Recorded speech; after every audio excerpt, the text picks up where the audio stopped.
Hi, team. I hope everybody's enjoying the end of a long Labor Day weekend here, celebrating American labor.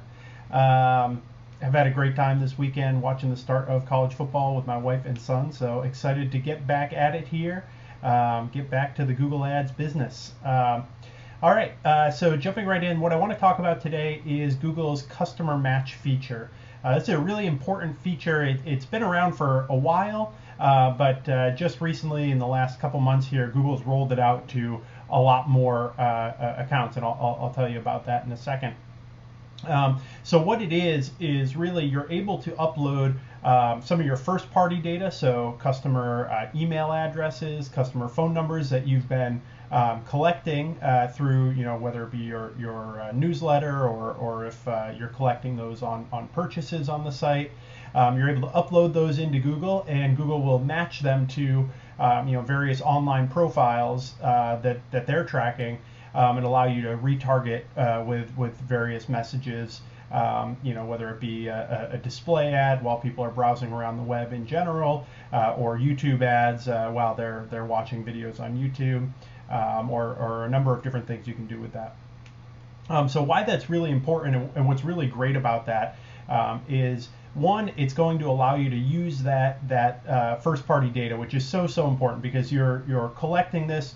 People are opting in, allowing you to reach out to them, build a relationship with them, and this just gives you one more surface across which to build that relationship.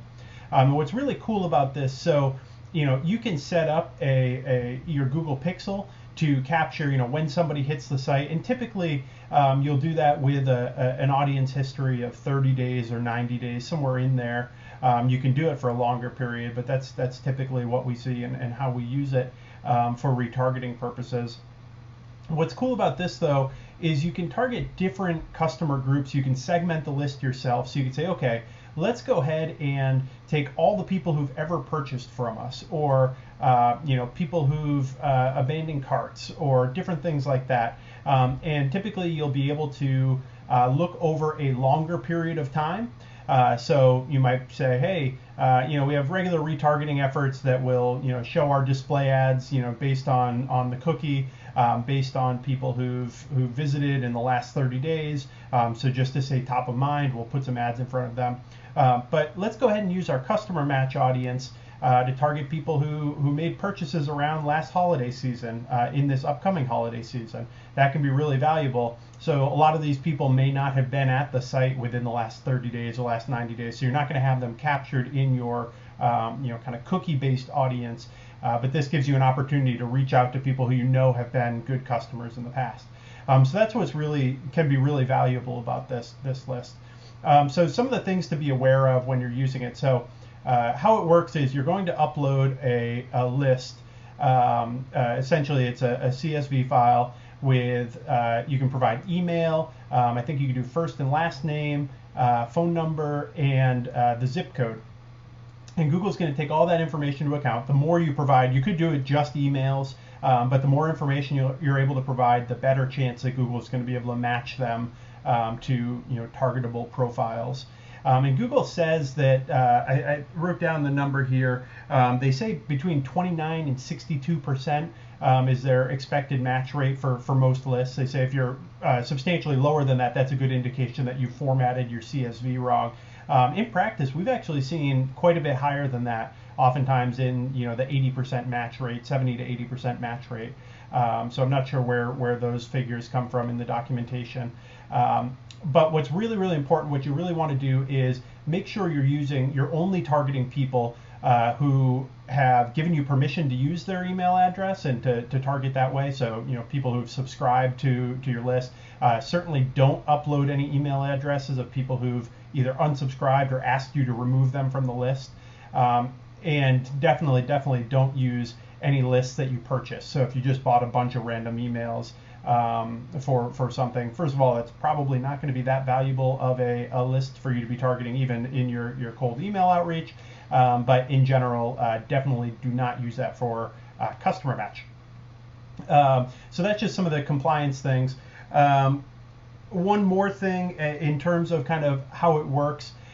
So Google has said that, again, this used to be opened up to kind of accounts that had a lot more activity, but now it's opened up to most accounts that we're working with. The few rules, they say that you have to have 90 days of good compliance and payment history, and in addition, you need to have spent a total of $50,000 on Google Ads. So if you're spending, $5,000-$10,000 a month, that comes, in just a couple months, obviously. But it opens up much more quickly than previously than it had previously. Now, what's also really cool about this system, so, okay, you've uploaded your list, you're able to target people who've been good customers in the past, maybe you've segmented that list and you can do different advertising, whether it be display ads or YouTube videos to particular people who meet particular criteria. But once you've uploaded these lists, Google will also give you a similar to match. And this is going to be based on things like demographics, online behavior, really, the Google black box of targeting. They're not going to tell you exactly how they figure this out, but essentially you can upload your list to, hey, these are our best customers. These are the people who've made big purchases in the past, or hey, these are people who've converted on our site, or however you want to do that. You can upload that up into Google via customer match, and then Google will automatically create a similar to audience that you can also target. And that's really cool because now you can say, okay, well, let me start advertising, whether it be search, shopping, display, YouTube, only to people who, according to Google, look like people who've purchased in the past, who've made big purchases, or again, however you segmented that list to create that. The more people you can get into that list, the better kind of data you're going to give Google, and ultimately the larger audience Google will be able to create on the similar to side, and probably more I would say accurate in their similar to audience. So try to go with over 2,000. Usually we'll look in that 2,000 to 5,000 range for number of profiles that we upload. But just kind of rule of thumb, the more the better. All right, so that's some information on customer match, how you may want to use it.